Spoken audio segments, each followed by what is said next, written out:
अपने शत्रु का घमंड तोड़ना है तो इस मंत्र को सुनकर छोड़ दें, क्योंकि आपका शत्रु जिस घमंड में चूर होकर आपको परेशान करने के लिए चक्रव्यूह रचता रहता है, उस घमंड को भगवान गणेश जी 1 मिनट में चकनाचूर कर देंगे भक्तों। हालांकि शत्रु प्रजाति के लोगों को इन सब बातों से कोई लेना देना नहीं होता है, क्योंकि वो जन्म से ही ऐसे लोगों से घिरे रहते हैं जिनके अंदर को विचार कुंडी मारकर बैठा होता है। भक्तों, आज मैं इन्हीं दुष्ट विचार वाले घमंडी शत्रुओं के घमंड को तोड़ने वाले भगवान गणेश जी का एक बहुत ही प्रभावशाली और अत्यंत चमत्कारी मंत्र का उच्चारण पाठ करने जा रहा हूं, जिस मंत्र के प्रभाव से भगवान गणेश आपके कुंडली में उत्पन्न हुए ग्रहों के कुप्रभावों को ठीक करके आपके सभी दुष्ट पापी शत्रुओं का घमंड तोड़कर आपकी सभी मनोकामनाओं की पूर्ति शीघ्र करेंगे भक्तों। क्योंकि व्यक्ति के कुंडली में ग्रहों का प्रभाव सही नहीं रहने के कारण व्यक्ति के जीवन में शत्रु बाधा उत्पन्न होने के साथ साथ कई प्रकार की बाधाएं उत्पन्न होती रहती हैं। अगर आप भी अपने जीवन को सभी प्रकार के शत्रु बाधा से मुक्त रखने और सभी सुखों से परिपूर्ण होने की कामना करते हैं तो चिंता से मुक्त होकर सही कर्म करते रहें और जब भी मौका मिले भगवान गणेश जी का ध्यान करते हुए जीवन भर सभी प्रकार के शत्रु बाधा से मुक्त रखने और सभी मनोकामनाओं को पूर्ण करने की विनती विघ्नहर्ता भगवान गणेश जी से करते हुए संख्या के अनुसार मंत्र उच्चारण पाठ को पूरा 108 बार जरूर सुने।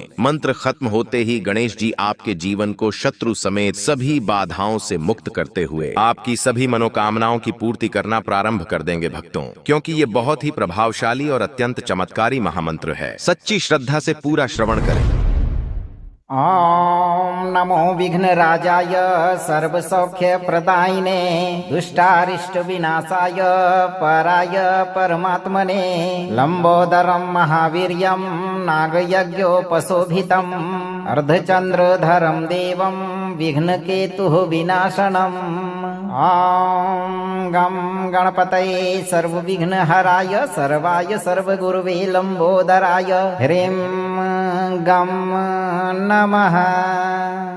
ॐ नमो विघ्नराजाय सर्वसौख्यप्रदायिने दुष्टारिष्टविनाशाय पराय परमात्मने लम्बोदरं महावीर्यं नागयज्ञोपशोभितम् अर्धचन्द्रधरं देवं विघ्नकेतुः विनाशनम्। ॐ गं गणपतये सर्वविघ्नहराय सर्वाय सर्वगुरुवे लम्बोदराय ह्रीं गं नमः। ॐ नमो विघ्नराजाय सर्वसौख्यप्रदायिने दुष्टारिष्टविनाशाय पराय परमात्मने लम्बोदरं महावीर्यं नागयज्ञोपशोभितम् अर्धचन्द्रधरं देवं विघ्नकेतुः विनाशनम्। ॐ गं गणपतये सर्वविघ्नहराय सर्वाय सर्वगुरुवे लम्बोदराय ह्रीं गं नमः। ॐ नमो विघ्नराजाय सर्वसौख्यप्रदायिने दुष्टारिष्टविनाशाय पराय परमात्मने लम्बोदरं महावीर्यं नागयज्ञोपशोभितम् अर्धचन्द्रधरं देवं विघ्नकेतुः विनाशनम्। ॐ गं गणपतये सर्वविघ्नहराय सर्वाय सर्वगुरुवे लम्बोदराय ह्रीं गं नमः। ॐ नमो विघ्नराजाय सर्वसौख्यप्रदायिने दुष्टारिष्टविनाशाय पराय परमात्मने लम्बोदरं महावीर्यं नागयज्ञोपशोभितम् अर्धचन्द्रधरं देवं विघ्नकेतुः विनाशनम्। ॐ गं गणपतये सर्वविघ्नहराय सर्वाय सर्वगुरुवे लम्बोदराय ह्रीं गं नमः। ॐ नमो विघ्नराजाय सर्वसौख्यप्रदायिने दुष्टारिष्टविनाशाय पराय परमात्मने लम्बोदरं महावीर्यं नागयज्ञोपशोभितम् अर्धचन्द्रधरं देवं विघ्नकेतुः विनाशनम्। ॐ गं गणपतये सर्वविघ्नहराय सर्वाय सर्वगुरुवे लम्बोदराय ह्रीं गं नमः। ॐ नमो विघ्नराजाय सर्वसौख्यप्रदायिने दुष्टारिष्टविनाशाय पराय परमात्मने लंबोदरं महावीर्यं नागयज्ञोपशोभितम् अर्धचंद्रधरं देवं विघ्नकेतुः विनाशनम् ॐ गं गणपतये सर्वविघ्नहराय सर्वाय सर्वगुरुवे लंबोदराय ह्रीं गं नमः। ॐ नमो विघ्नराजाय सर्वसौख्यप्रदायिने दुष्टारिष्टविनाशाय पराय परमात्मने लंबोदरं महावीर्यं नागयज्ञोपशोभितम् अर्धचंद्रधरं देवं विघ्नकेतुः विनाशनम् ॐ गं गणपतये सर्वविघ्नहराय सर्वाय सर्वगुरुवे लंबोदराय ह्रीं गं नमः।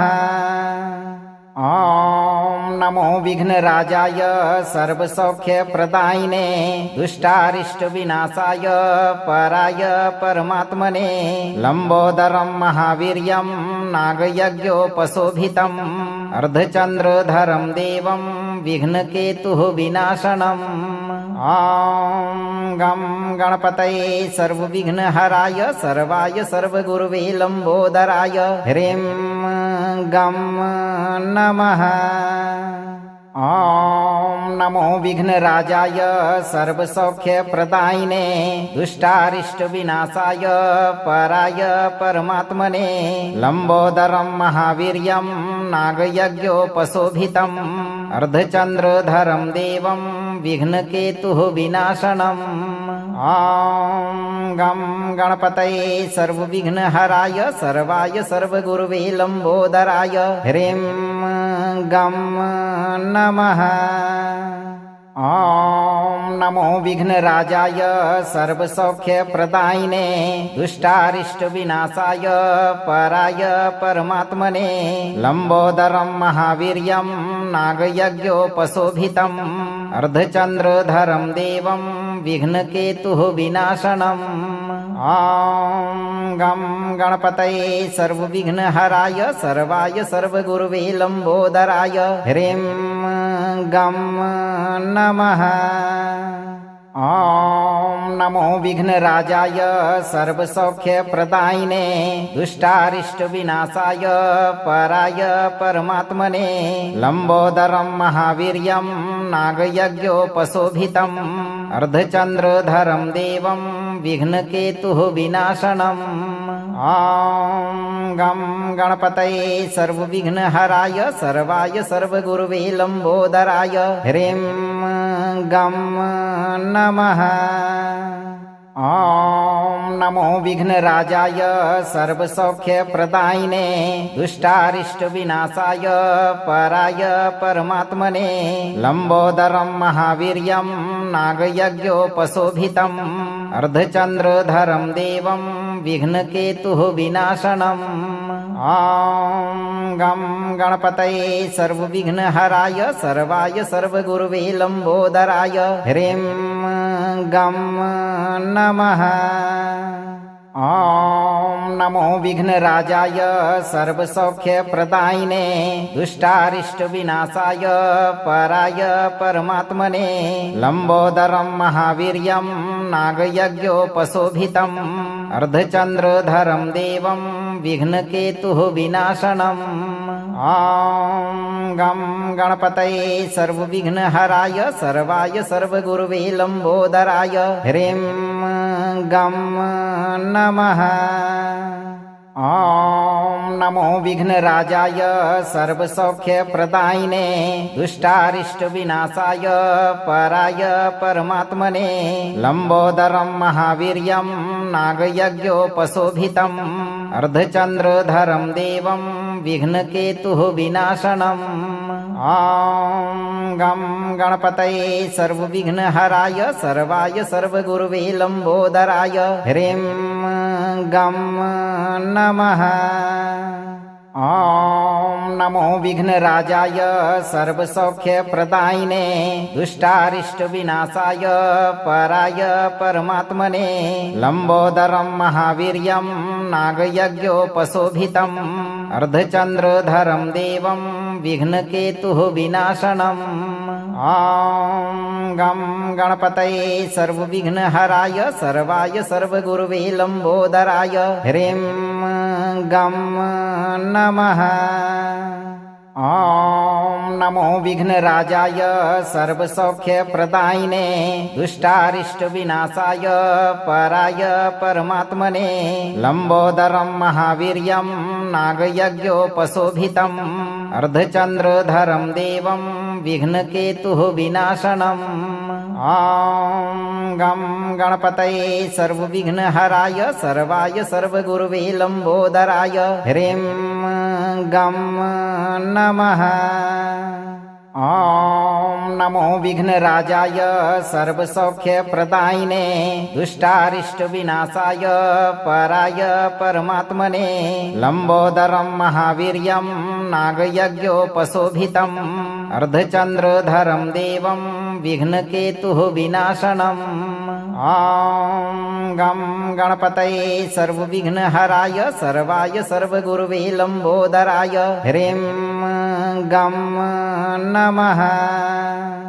ॐ नमो विघ्नराजाय सर्वसौख्यप्रदायिने दुष्टारिष्टविनाशाय पराय परमात्मने लम्बोदरं महावीर्यं नागयज्ञोपशोभितम् अर्धचन्द्रधरं देवं विघ्नकेतुः विनाशनम् ॐ गं गणपतये सर्वविघ्नहराय सर्वाय सर्वगुरवे लम्बोदराय ह्रीं गं नमः।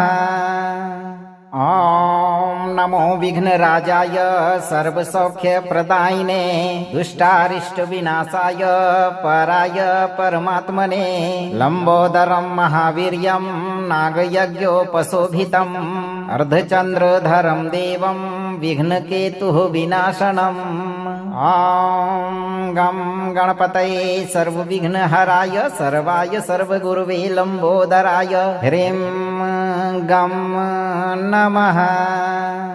ॐ नमो विघ्नराजाय सर्वसौख्यप्रदायिने दुष्टारिष्टविनाशाय पराय परमात्मने लम्बोदरं महावीर्यं नागयज्ञोपशोभितम् अर्धचन्द्रधरं देवं विघ्नकेतुः विनाशनम् ॐ गं गणपतये सर्वविघ्नहराय सर्वाय सर्वगुरवे लम्बोदराय ह्रीं गं नमः। ॐ नमो विघ्नराजाय सर्वसौख्यप्रदायिने दुष्टारिष्टविनाशाय पराय परमात्मने लम्बोदरं महावीर्यं नागयज्ञोपशोभितम् अर्धचन्द्रधरं देवं विघ्नकेतुः विनाशनम् ॐ गं गणपतये सर्वविघ्नहराय सर्वाय सर्वगुरवे लम्बोदराय ह्रीं गं नमः।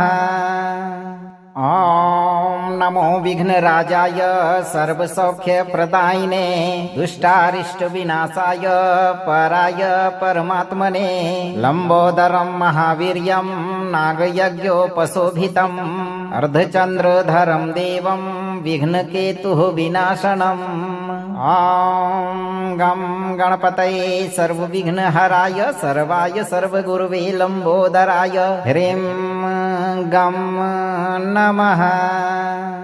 ॐ नमो विघ्नराजाय सर्वसौख्यप्रदायिने दुष्टारिष्टविनाशाय पराय परमात्मने लम्बोदरं महावीर्यं नागयज्ञोपशोभितम् अर्धचन्द्रधरं देवं विघ्नकेतुः विनाशनम् ॐ गं गणपतये सर्वविघ्नहराय सर्वाय सर्वगुरवे लम्बोदराय ह्रीं गं नमः।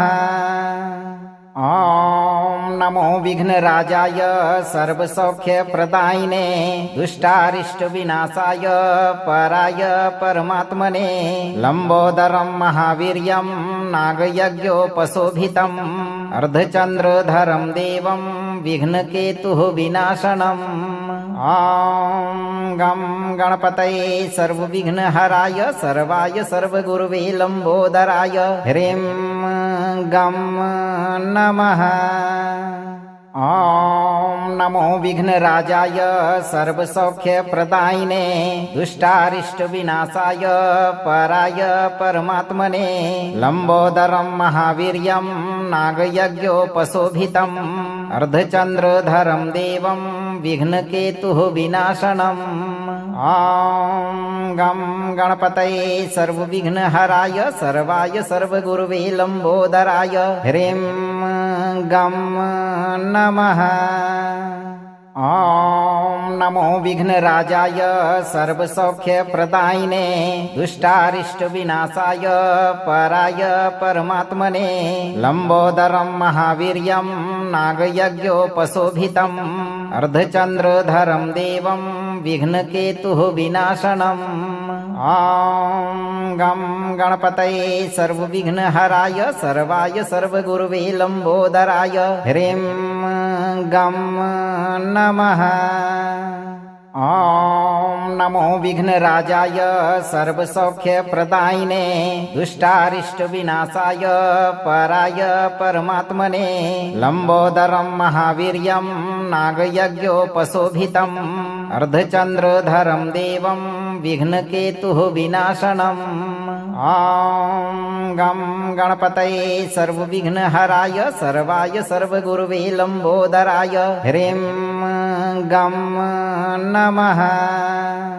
ॐ नमो विघ्नराजाय सर्वसौख्यप्रदायिने दुष्टारिष्टविनाशाय पराय परमात्मने लम्बोदरं महावीर्यं नागयज्ञोपशोभितम् अर्धचन्द्रधरं देवं विघ्नकेतुः विनाशनम्। ॐ गं गणपतये सर्वविघ्नहराय सर्वाय सर्वगुरवे लम्बोदराय ह्रीं गं नमः। ॐ नमो विघ्नराजाय सर्वसौख्यप्रदायिने दुष्टारिष्टविनाशाय पराय परमात्मने लम्बोदरं महावीर्यं नागयज्ञोपशोभितम् अर्धचन्द्रधरं देवं विघ्नकेतुः विनाशनम्। ॐ गं गणपतये सर्वविघ्नहराय सर्वाय सर्वगुरवे लम्बोदराय ह्रीं गं नमः। ॐ नमो विघ्नराजाय सर्वसौख्यप्रदायिने दुष्टारिष्टविनाशाय पराय परमात्मने लम्बोदरं महावीर्यं नागयज्ञोपशोभितम् अर्धचन्द्रधरं देवं विघ्नकेतुः विनाशनम्।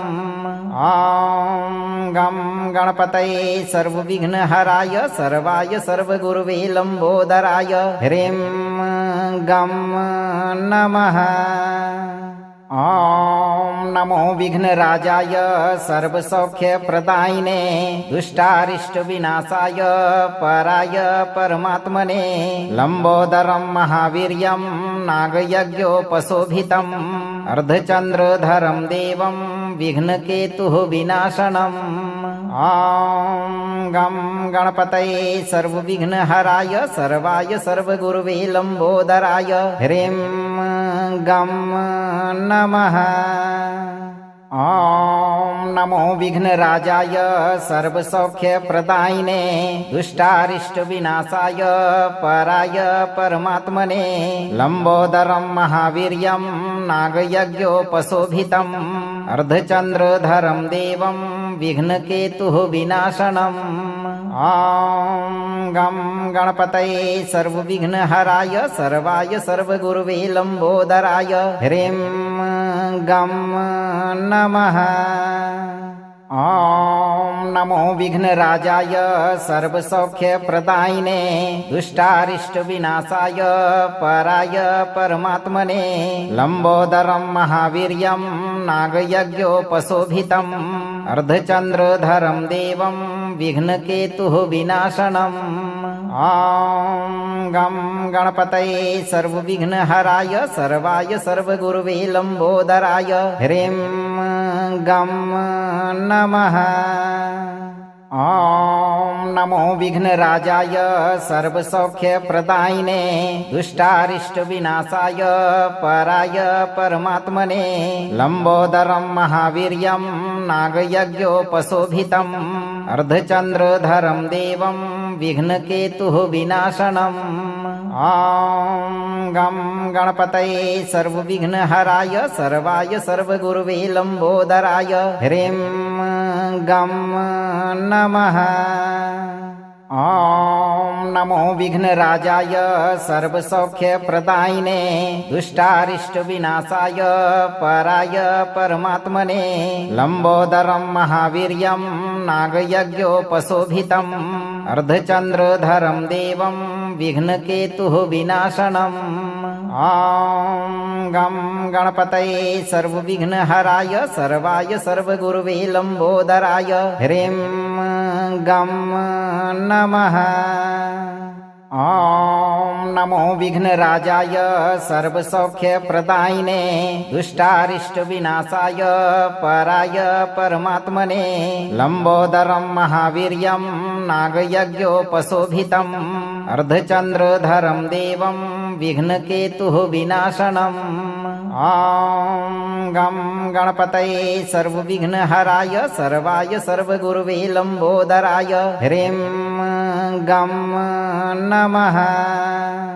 ॐ नमो विघ्नराजाय सर्वसौख्यप्रदायिने दुष्टारिष्टविनाशाय पराय परमात्मने लंबोदरं महावीर्यं नागयज्ञोपशोभितम् अर्धचंद्रधरं देवं विघ्नकेतुः विनाशनम् ॐ गं गणपतये सर्वविघ्नहराय सर्वाय सर्वगुरुवे लंबोदराय ह्रीं गं नमः। ॐ नमो विघ्नराजाय सर्वसौख्यप्रदायिने दुष्टारिष्टविनाशाय पराय परमात्मने लंबोदरं महावीर्यं नागयज्ञोपशोभितम् अर्धचंद्रधरं देवं विघ्नकेतुः विनाशनम् ॐ गं गणपतये सर्वविघ्नहराय सर्वाय सर्वगुरुवे लंबोदराय ह्रीं गं नमः। ॐ नमो विघ्नराजाय सर्वसौख्यप्रदायिने दुष्टारिष्टविनाशाय पराय परमात्मने लंबोदरं महावीर्यं नागयज्ञोपशोभितम् अर्धचंद्रधरं देवं विघ्नकेतुः विनाशनम् ॐ गं गणपतये सर्वविघ्नहराय सर्वाय सर्वगुरुवे लंबोदराय ह्रीं गं नमः।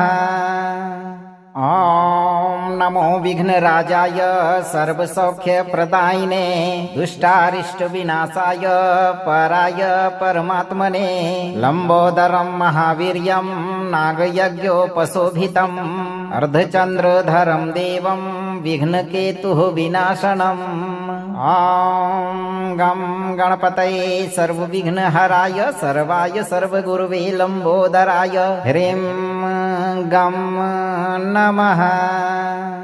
ॐ नमो विघ्नराजाय सर्वसौख्यप्रदायिने दुष्टारिष्टविनाशाय पराय परमात्मने लंबोदरं महावीर्यं नागयज्ञोपशोभितम् अर्धचंद्रधरं देवं विघ्नकेतुः विनाशनम् ॐ गं गणपतये सर्वविघ्नहराय सर्वाय सर्वगुरुवे लंबोदराय ह्रीं गं नमः।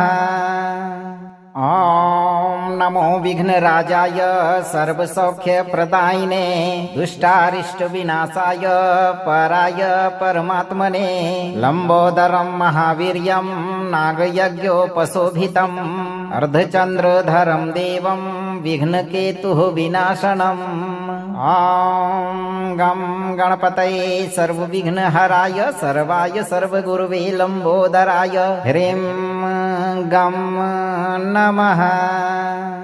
ॐ नमो विघ्नराजाय सर्वसौख्यप्रदायिने दुष्टारिष्टविनाशाय पराय परमात्मने लंबोदरं महावीर्यं नागयज्ञोपशोभितम् अर्धचन्द्रधरं देवं विघ्नकेतुः विनाशनम् ॐ गं गणपतये सर्वविघ्नहराय सर्वाय सर्वगुरुवे लम्बोदराय ह्रीं गं नमः।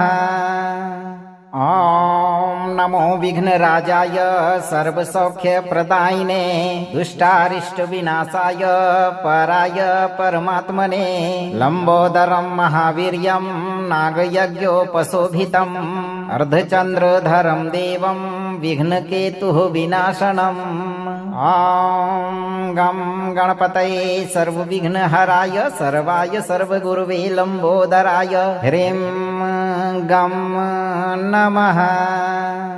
ॐ नमो विघ्नराजाय सर्वसौख्यप्रदायिने दुष्टारिष्टविनाशाय पराय परमात्मने लम्बोदरं महावीर्यं नागयज्ञोपशोभितम् अर्धचन्द्रधरं देवं विघ्नकेतुः विनाशनम् ॐ गं गणपतये सर्वविघ्नहराय सर्वाय सर्वगुरुवे लम्बोदराय ह्रीं गं नमः। ॐ नमो विघ्नराजाय सर्वसौख्यप्रदायिने दुष्टारिष्टविनाशाय पराय परमात्मने लम्बोदरं महावीर्यं नागयज्ञोपशोभितम् अर्धचन्द्रधरं देवं विघ्नकेतुः विनाशनम् ॐ गं गणपतये सर्वविघ्नहराय सर्वाय सर्वगुरुवे लम्बोदराय ह्रीं गं नमः। ॐ नमो विघ्नराजाय सर्वसौख्यप्रदायिने दुष्टारिष्टविनाशाय पराय परमात्मने लम्बोदरं महावीर्यं नागयज्ञोपशोभितम् अर्धचन्द्रधरं देवं विघ्नकेतुः विनाशनम् ॐ गं गणपतये सर्वविघ्नहराय सर्वाय सर्वगुरुवे लम्बोदराय ह्रीं गं नमः। ॐ नमो विघ्नराजाय सर्वसौख्यप्रदायिने दुष्टारिष्टविनाशाय पराय परमात्मने लम्बोदरं महावीर्यं नागयज्ञोपशोभितम् अर्धचन्द्रधरं देवं विघ्नकेतुः विनाशनम् ॐ गं गणपतये सर्वविघ्नहराय सर्वाय सर्वगुरुवे लम्बोदराय ह्रीं गं नमः।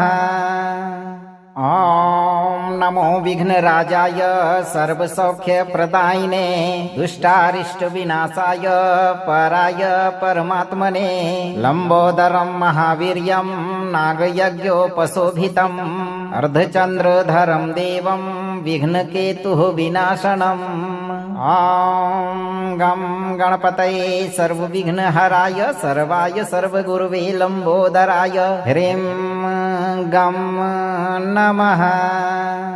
ॐ नमो विघ्नराजाय सर्वसौख्यप्रदायिने दुष्टारिष्टविनाशाय पराय परमात्मने लम्बोदरं महावीर्यं नागयज्ञोपशोभितम् अर्धचन्द्रधरं देवं विघ्नकेतुः विनाशनम् ॐ गं गणपतये सर्वविघ्नहराय सर्वाय सर्वगुरुवे लम्बोदराय ह्रीं गं नमः। ॐ नमो विघ्नराजाय सर्वसौख्यप्रदायिने दुष्टारिष्टविनाशाय पराय परमात्मने लम्बोदरं महावीर्यं नागयज्ञोपशोभितम् अर्धचन्द्रधरं देवं विघ्नकेतुः विनाशनम् ॐ गं गणपतये सर्वविघ्नहराय सर्वाय सर्वगुरुवे लम्बोदराय ह्रीं गं नमः। ॐ नमो विघ्नराजाय सर्वसौख्यप्रदायिने दुष्टारिष्टविनाशाय पराय परमात्मने लम्बोदरं महावीर्यं नागयज्ञोपशोभितम् अर्धचन्द्रधरं देवं विघ्नकेतुः विनाशनम् ॐ गं गणपतये सर्वविघ्नहराय सर्वाय सर्वगुरवे लम्बोदराय ह्रीं गं नमः। ॐ नमो विघ्नराजाय सर्वसौख्यप्रदायिने दुष्टारिष्टविनाशाय पराय परमात्मने लम्बोदरं महावीर्यं नागयज्ञोपशोभितम् अर्धचन्द्रधरं देवं विघ्नकेतुः विनाशनम्। ॐ गं गणपतये सर्वविघ्नहराय सर्वाय सर्वगुरवे लम्बोदराय ह्रीं गं नमः। ॐ नमो विघ्नराजाय सर्वसौख्यप्रदायिने दुष्टारिष्टविनाशाय पराय परमात्मने लम्बोदरं महावीर्यं नागयज्ञोपशोभितम् अर्धचन्द्रधरं देवं विघ्नकेतुः विनाशनम्। ॐ गं गणपतये सर्वविघ्नहराय सर्वाय सर्वगुरवे लम्बोदराय ह्रीं गं नमः। ॐ नमो विघ्नराजाय सर्वसौख्यप्रदायिने दुष्टारिष्टविनाशाय पराय परमात्मने लम्बोदरं महावीर्यं नागयज्ञोपशोभितम् अर्धचन्द्रधरं देवं विघ्नकेतुः विनाशनम्। ॐ गं गणपतये सर्वविघ्नहराय सर्वाय सर्वगुरवे लम्बोदराय ह्रीं गं नमः। ॐ नमो विघ्नराजाय सर्वसौख्यप्रदायिने दुष्टारिष्टविनाशाय पराय परमात्मने लम्बोदरं महावीर्यं नागयज्ञोपशोभितम् अर्धचन्द्रधरं देवं विघ्नकेतुः विनाशनम्। ॐ गं गणपतये सर्वविघ्नहराय सर्वाय सर्वगुरवे लम्बोदराय ह्रीं गं नमः। ॐ नमो विघ्नराजाय सर्वसौख्यप्रदायिने दुष्टारिष्टविनाशाय पराय परमात्मने लम्बोदरं महावीर्यं नागयज्ञोपशोभितम् अर्धचन्द्रधरं देवं विघ्नकेतुः विनाशनम्। ॐ गं गणपतये सर्वविघ्नहराय सर्वाय सर्वगुरवे लम्बोदराय ह्रीं गं नमः। ॐ नमो विघ्नराजाय सर्वसौख्यप्रदायिने दुष्टारिष्टविनाशाय पराय परमात्मने लम्बोदरं महावीर्यं नागयज्ञोपशोभितम् अर्धचन्द्रधरं देवं विघ्नकेतुः विनाशनम्। ॐ गं गणपतये सर्वविघ्नहराय सर्वाय सर्वगुरवे लम्बोदराय ह्रीं गं नमः। ॐ नमो विघ्नराजाय सर्वसौख्यप्रदायिने दुष्टारिष्टविनाशाय पराय परमात्मने लम्बोदरं महावीर्यं नागयज्ञोपशोभितम् अर्धचन्द्रधरं देवं विघ्नकेतुः विनाशनम्। ॐ गं गणपतये सर्वविघ्नहराय सर्वाय सर्वगुरवे लम्बोदराय ह्रीं गं नमः। ॐ नमो विघ्नराजाय सर्वसौख्यप्रदायिने दुष्टारिष्टविनाशाय पराय परमात्मने लम्बोदरं महावीर्यं नागयज्ञोपशोभितम् अर्धचन्द्रधरं देवं विघ्नकेतुः विनाशनम्। ॐ गं गणपतये सर्वविघ्नहराय सर्वाय सर्वगुरवे लम्बोदराय ह्रीं गं नमः। ॐ नमो विघ्नराजाय सर्वसौख्यप्रदायिने दुष्टारिष्टविनाशाय पराय परमात्मने लम्बोदरं महावीर्यं नागयज्ञोपशोभितम् अर्धचन्द्रधरं देवं विघ्नकेतुः विनाशनम्। ॐ गं गणपतये सर्वविघ्नहराय सर्वाय सर्वगुरवे लम्बोदराय ह्रीं गं नमः। ॐ नमो विघ्नराजाय सर्वसौख्यप्रदायिने दुष्टारिष्टविनाशाय पराय परमात्मने लम्बोदरं महावीर्यं नागयज्ञोपशोभितम् अर्धचन्द्रधरं देवं विघ्नकेतुः विनाशनम् ॐ गं गणपतये सर्वविघ्नहराय सर्वाय सर्वगुरुवे लम्बोदराय ह्रीं गं नमः। ॐ नमो विघ्नराजाय सर्वसौख्यप्रदायिने दुष्टारिष्टविनाशाय पराय परमात्मने लम्बोदरं महावीर्यं नागयज्ञोपशोभितम् अर्धचन्द्रधरं देवं विघ्नकेतुः विनाशनम् ॐ गं गणपतये सर्वविघ्नहराय सर्वाय सर्वगुरुवे लम्बोदराय ह्रीं गं नमः।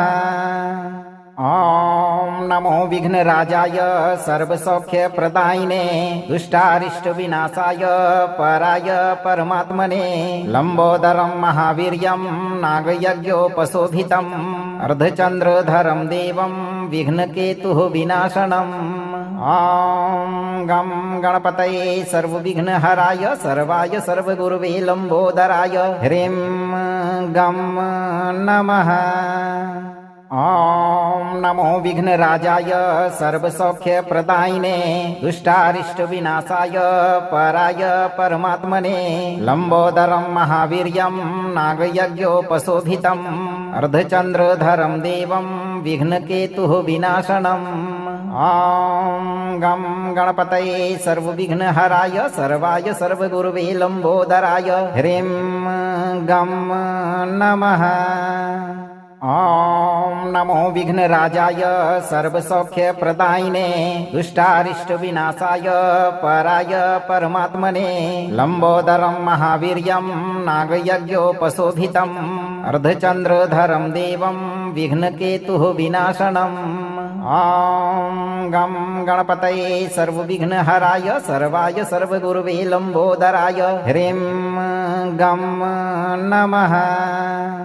ॐ नमो विघ्नराजाय सर्वसौख्यप्रदायिने दुष्टारिष्टविनाशाय पराय परमात्मने लम्बोदरं महावीर्यं नागयज्ञोपशोभितम् अर्धचन्द्रधरं देवं विघ्नकेतुः विनाशनम् ॐ गं गणपतये सर्वविघ्नहराय सर्वाय सर्वगुरुवे लम्बोदराय ह्रीं गं नमः।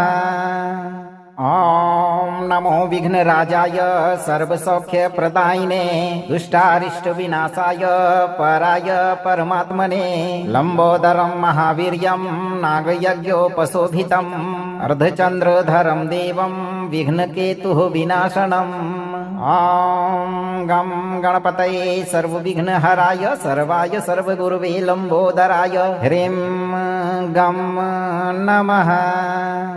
ॐ नमो विघ्नराजाय सर्वसौख्यप्रदायिने दुष्टारिष्टविनाशाय पराय परमात्मने लम्बोदरं महावीर्यं नागयज्ञोपशोभितम् अर्धचन्द्रधरं देवं विघ्नकेतुः विनाशनम् ॐ गं गणपतये सर्वविघ्नहराय सर्वाय सर्वगुरुवे लम्बोदराय ह्रीं गं नमः। ॐ नमो विघ्नराजाय सर्वसौख्यप्रदायिने दुष्टारिष्टविनाशाय पराय परमात्मने लम्बोदरं महावीर्यं नागयज्ञोपशोभितम् अर्धचन्द्रधरं देवं विघ्नकेतुः विनाशनम् ॐ गं गणपतये सर्वविघ्नहराय सर्वाय सर्वगुरुवे लम्बोदराय ह्रीं गं नमः। ॐ नमो विघ्नराजाय सर्वसौख्यप्रदायिने दुष्टारिष्टविनाशाय पराय परमात्मने लम्बोदरं महावीर्यं नागयज्ञोपशोभितम् अर्धचन्द्रधरं देवं विघ्नकेतुः विनाशनम् ॐ गं गणपतये सर्वविघ्नहराय सर्वाय सर्वगुरुवे लम्बोदराय ह्रीं गं नमः। ॐ नमो विघ्नराजाय सर्वसौख्यप्रदायिने दुष्टारिष्टविनाशाय पराय परमात्मने लंबोदरं महावीर्यं नागयज्ञोपशोभितम् अर्धचंद्रधरं देवं विघ्नकेतुः विनाशनम् ॐ गं गणपतये सर्वविघ्नहराय सर्वाय सर्वगुरुवे लंबोदराय ह्रीं गं नमः। ॐ नमो विघ्नराजाय सर्वसौख्यप्रदायिने दुष्टारिष्टविनाशाय पराय परमात्मने लंबोदरं महावीर्यं नागयज्ञोपशोभितम् अर्धचंद्रधरं देवं विघ्नकेतुः विनाशनम् ॐ गं गणपतये सर्वविघ्नहराय सर्वाय सर्वगुरुवे लंबोदराय ह्रीं गं नमः। ॐ नमो विघ्नराजाय सर्वसौख्यप्रदायिने दुष्टारिष्टविनाशाय पराय परमात्मने लंबोदरं महावीर्यं नागयज्ञोपशोभितम् अर्धचंद्रधरं देवं विघ्नकेतुः विनाशनम् ॐ गं गणपतये सर्वविघ्नहराय सर्वाय सर्वगुरुवे लंबोदराय ह्रीं गं नमः। ॐ नमो विघ्नराजाय सर्वसौख्यप्रदायिने दुष्टारिष्टविनाशाय पराय परमात्मने लंबोदरं महावीर्यं नागयज्ञोपशोभितम् अर्धचंद्रधरं देवं विघ्नकेतुः विनाशनम् ॐ गं गणपतये सर्वविघ्नहराय सर्वाय सर्वगुरुवे लंबोदराय ह्रीं गं नमः। ॐ नमो विघ्नराजाय सर्वसौख्यप्रदायिने दुष्टारिष्टविनाशाय पराय परमात्मने लंबोदरं महावीर्यं नागयज्ञोपशोभितम् अर्धचंद्रधरं देवं विघ्नकेतुः विनाशनम् ॐ गं गणपतये सर्वविघ्नहराय सर्वाय सर्वगुरुवे लंबोदराय ह्रीं गं नमः। ॐ नमो विघ्नराजाय सर्वसौख्यप्रदायिने दुष्टारिष्टविनाशाय पराय परमात्मने लंबोदरं महावीर्यं नागयज्ञोपशोभितम् अर्धचंद्रधरं देवं विघ्नकेतुः विनाशनम् ॐ गं गणपतये सर्वविघ्नहराय सर्वाय सर्वगुरुवे लंबोदराय ह्रीं गं नमः। ॐ नमो विघ्नराजाय सर्वसौख्यप्रदायिने दुष्टारिष्टविनाशाय पराय परमात्मने लंबोदरं महावीर्यं नागयज्ञोपशोभितम् अर्धचंद्रधरं देवं विघ्नकेतुः विनाशनम् ॐ गं गणपतये सर्वविघ्नहराय सर्वाय सर्वगुरुवे लंबोदराय ह्रीं गं नमः। ॐ नमो विघ्नराजाय सर्वसौख्यप्रदायिने दुष्टारिष्टविनाशाय पराय परमात्मने लंबोदरं महावीर्यं नागयज्ञोपशोभितम् अर्धचंद्रधरं देवं विघ्नकेतुः विनाशनम् ॐ गं गणपतये सर्वविघ्नहराय सर्वाय सर्वगुरुवे लंबोदराय ह्रीं गं नमः। ॐ नमो विघ्नराजाय सर्वसौख्यप्रदायिने दुष्टारिष्टविनाशाय पराय परमात्मने लंबोदरं महावीर्यं नागयज्ञोपशोभितम् अर्धचंद्रधरं देवं विघ्नकेतुः विनाशनम् ॐ गं गणपतये सर्वविघ्नहराय सर्वाय सर्वगुरुवे लंबोदराय ह्रीं गं नमः। ॐ नमो विघ्नराजाय सर्वसौख्यप्रदायिने दुष्टारिष्टविनाशाय पराय परमात्मने लंबोदरं महावीर्यं नागयज्ञोपशोभितम् अर्धचंद्रधरं देवं विघ्नकेतुः विनाशनम् ॐ गं गणपतये सर्वविघ्नहराय सर्वाय सर्वगुरुवे लंबोदराय ह्रीं गं नमः। ॐ नमो विघ्नराजाय सर्वसौख्यप्रदायिने दुष्टारिष्टविनाशाय पराय परमात्मने लंबोदरं महावीर्यं नागयज्ञोपशोभितम् अर्धचंद्रधरं देवं विघ्नकेतुः विनाशनम् ॐ गं गणपतये सर्वविघ्नहराय सर्वाय सर्वगुरवे लंबोदराय ह्रीं गं नमः। ॐ नमो विघ्नराजाय सर्वसौख्यप्रदायिने दुष्टारिष्टविनाशाय पराय परमात्मने लंबोदरं महावीर्यं नागयज्ञोपशोभितम् अर्धचंद्रधरं देवं विघ्नकेतुः विनाशनम् ॐ गं गणपतये सर्वविघ्नहराय सर्वाय सर्वगुरवे लंबोदराय ह्रीं गं नमः। ॐ नमो विघ्नराजाय सर्वसौख्यप्रदायिने दुष्टारिष्टविनाशाय पराय परमात्मने लंबोदरं महावीर्यं नागयज्ञोपशोभितम् अर्धचंद्रधरं देवं विघ्नकेतुः विनाशनम् ॐ गं गणपतये सर्वविघ्नहराय सर्वाय सर्वगुरवे लंबोदराय ह्रीं गं नमः। ॐ नमो विघ्नराजाय सर्वसौख्यप्रदायिने दुष्टारिष्टविनाशाय पराय परमात्मने लंबोदरं महावीर्यं नागयज्ञोपशोभितम् अर्धचंद्रधरं देवं विघ्नकेतुः विनाशनम् ॐ गं गणपतये सर्वविघ्नहराय सर्वाय सर्वगुरवे लंबोदराय ह्रीं गं नमः।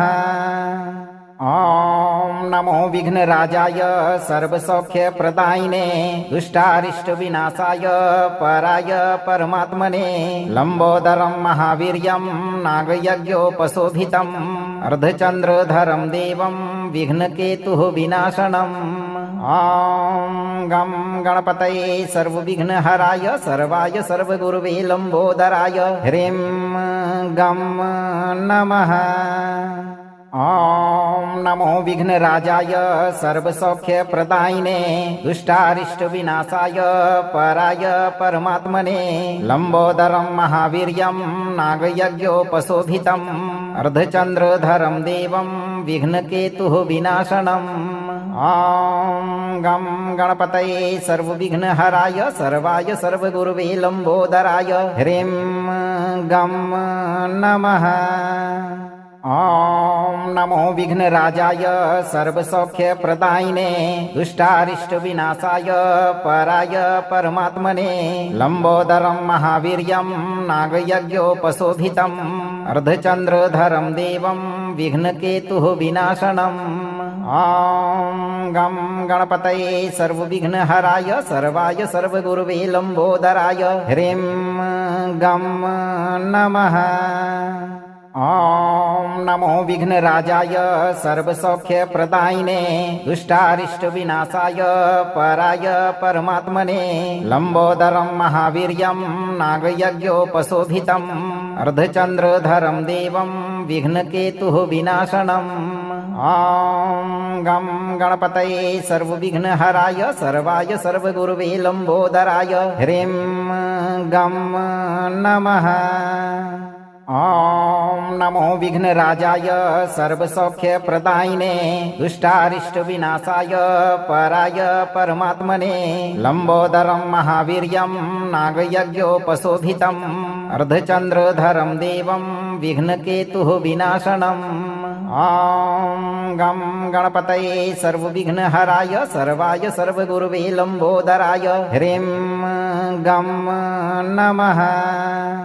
ॐ नमो विघ्नराजाय सर्वसौख्यप्रदायिने दुष्टारिष्टविनाशाय पराय परमात्मने लंबोदरं महावीर्यं नागयज्ञोपशोभितम् अर्धचंद्रधरं देवं विघ्नकेतुः विनाशनम् ॐ गं गणपतये सर्वविघ्नहराय सर्वाय सर्वगुरवे लंबोदराय ह्रीं गं नमः।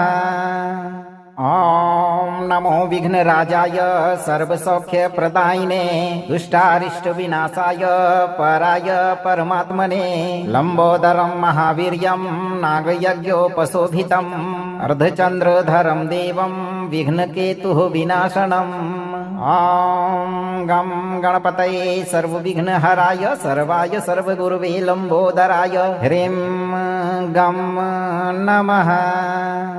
ॐ नमो विघ्नराजाय सर्वसौख्यप्रदायिने दुष्टारिष्टविनाशाय पराय परमात्मने लम्बोदरं महावीर्यं नागयज्ञोपशोभितम् अर्धचन्द्रधरं देवं विघ्नकेतुः विनाशनम् ॐ गं गणपतये सर्वविघ्नहराय सर्वाय सर्वगुरुवे लम्बोदराय ह्रीं गं नमः। ॐ नमो विघ्नराजाय सर्वसौख्यप्रदायिने दुष्टारिष्टविनाशाय पराय परमात्मने लम्बोदरं महावीर्यं नागयज्ञोपशोभितम् अर्धचन्द्रधरं देवं विघ्नकेतुः विनाशनम् ॐ गं गणपतये सर्वविघ्नहराय सर्वाय सर्वगुरुवे लम्बोदराय ह्रीं गं नमः। ॐ नमो विघ्नराजाय सर्वसौख्यप्रदायिने दुष्टारिष्टविनाशाय पराय परमात्मने लम्बोदरं महावीर्यं नागयज्ञोपशोभितम् अर्धचन्द्रधरं देवं विघ्नकेतुः विनाशनम् ॐ गं गणपतये सर्वविघ्नहराय सर्वाय सर्वगुरुवे लम्बोदराय ह्रीं गं नमः। ॐ नमो विघ्नराजाय सर्वसौख्यप्रदायिने दुष्टारिष्टविनाशाय पराय परमात्मने लम्बोदरं महावीर्यं नागयज्ञोपशोभितम् अर्धचन्द्रधरं देवं विघ्नकेतुः विनाशनम् ॐ गं गणपतये सर्वविघ्नहराय सर्वाय सर्वगुरुवे लम्बोदराय ह्रीं गं नमः। ॐ नमो विघ्नराजाय सर्वसौख्यप्रदायिने दुष्टारिष्टविनाशाय पराय परमात्मने लम्बोदरं महावीर्यं नागयज्ञोपशोभितम् अर्धचन्द्रधरं देवं विघ्नकेतुः विनाशनम् ॐ गं गणपतये सर्वविघ्नहराय सर्वाय सर्वगुरुवे लम्बोदराय ह्रीं गं नमः। ॐ नमो विघ्नराजाय सर्वसौख्यप्रदायिने दुष्टारिष्टविनाशाय पराय परमात्मने लम्बोदरं महावीर्यं नागयज्ञोपशोभितम् अर्धचन्द्रधरं देवं विघ्नकेतुः विनाशनम् ॐ गं गणपतये सर्वविघ्नहराय सर्वाय सर्वगुरुवे लम्बोदराय ह्रीं गं नमः। ॐ नमो विघ्नराजाय सर्वसौख्यप्रदायिने दुष्टारिष्टविनाशाय पराय परमात्मने लम्बोदरं महावीर्यं नागयज्ञोपशोभितम् अर्धचन्द्रधरं देवं विघ्नकेतुः विनाशनम् ॐ गं गणपतये सर्वविघ्नहराय सर्वाय सर्वगुरुवे लम्बोदराय ह्रीं गं नमः। ॐ नमो विघ्नराजाय सर्वसौख्यप्रदायिने दुष्टारिष्टविनाशाय पराय परमात्मने लम्बोदरं महावीर्यं नागयज्ञोपशोभितम् अर्धचन्द्रधरं देवं विघ्नकेतुः विनाशनम् ॐ गं गणपतये सर्वविघ्नहराय सर्वाय सर्वगुरुवे लम्बोदराय ह्रीं गं नमः। ॐ नमो विघ्नराजाय सर्वसौख्यप्रदायिने दुष्टारिष्टविनाशाय पराय परमात्मने लम्बोदरं महावीर्यं नागयज्ञोपशोभितम् अर्धचन्द्रधरं देवं विघ्नकेतुः विनाशनम् ॐ गं गणपतये सर्वविघ्नहराय सर्वाय सर्वगुरुवे लम्बोदराय ह्रीं गं नमः। ॐ नमो विघ्नराजाय सर्वसौख्यप्रदायिने दुष्टारिष्टविनाशाय पराय परमात्मने लम्बोदरं महावीर्यं नागयज्ञोपशोभितम् अर्धचन्द्रधरं देवं विघ्नकेतुः विनाशनम् ॐ गं गणपतये सर्वविघ्नहराय सर्वाय सर्वगुरुवे लम्बोदराय ह्रीं गं नमः। ॐ नमो विघ्नराजाय सर्वसौख्यप्रदायिने दुष्टारिष्टविनाशाय पराय परमात्मने लम्बोदरं महावीर्यं नागयज्ञोपशोभितम् अर्धचन्द्रधरं देवं विघ्नकेतुः विनाशनम् ॐ गं गणपतये सर्वविघ्नहराय सर्वाय सर्वगुरुवे लम्बोदराय ह्रीं गं नमः। ॐ नमो विघ्नराजाय सर्वसौख्यप्रदायिने दुष्टारिष्टविनाशाय पराय परमात्मने लम्बोदरं महावीर्यं नागयज्ञोपशोभितम् अर्धचन्द्रधरं देवं विघ्नकेतुः विनाशनम् ॐ गं गणपतये सर्वविघ्नहराय सर्वाय सर्वगुरुवे लम्बोदराय ह्रीं गं नमः। ॐ नमो विघ्नराजाय सर्वसौख्यप्रदायिने दुष्टारिष्टविनाशाय पराय परमात्मने लम्बोदरं महावीर्यं नागयज्ञोपशोभितम् अर्धचन्द्रधरं देवं विघ्नकेतुः विनाशनम् ॐ गं गणपतये सर्वविघ्नहराय सर्वाय सर्वगुरुवे लम्बोदराय ह्रीं गं नमः। ॐ नमो विघ्नराजाय सर्वसौख्यप्रदायिने दुष्टारिष्टविनाशाय पराय परमात्मने लम्बोदरं महावीर्यं नागयज्ञोपशोभितम् अर्धचन्द्रधरं देवं विघ्नकेतुः विनाशनम् ॐ गं गणपतये सर्वविघ्नहराय सर्वाय सर्वगुरुवे लम्बोदराय ह्रीं गं नमः। ॐ नमो विघ्नराजाय सर्वसौख्यप्रदायिने दुष्टारिष्टविनाशाय पराय परमात्मने लम्बोदरं महावीर्यं नागयज्ञोपशोभितम् अर्धचन्द्रधरं देवं विघ्नकेतुः विनाशनम् ॐ गं गणपतये सर्वविघ्नहराय सर्वाय सर्वगुरुवे लम्बोदराय ह्रीं गं नमः। अगर आप इस वीडियो से संतुष्ट हैं और आपको ये वीडियो लाभप्रद लगा हो तो वीडियो को लाइक करें, दोस्तों को शेयर करें और चैनल को सब्सक्राइब करके दरबार की घंटी जरूर बजा दें भक्तों, ताकि आपके जीवन को खुशहाल बनाने वाली नोटिफिकेशन सबसे पहले आप तक पहुंचे। धैर्य रखें और सही कर्म करते हुए भगवान पर भरोसा रखें और जब भी मौका मिले चिंता से मुक्त होकर इस मंत्र उच्चारण पाठ को पूरा जरूर सुनें। गणेश जी आपकी सभी मनोकामनाओं की पूर्ति शीघ्र करेंगे भक्तों।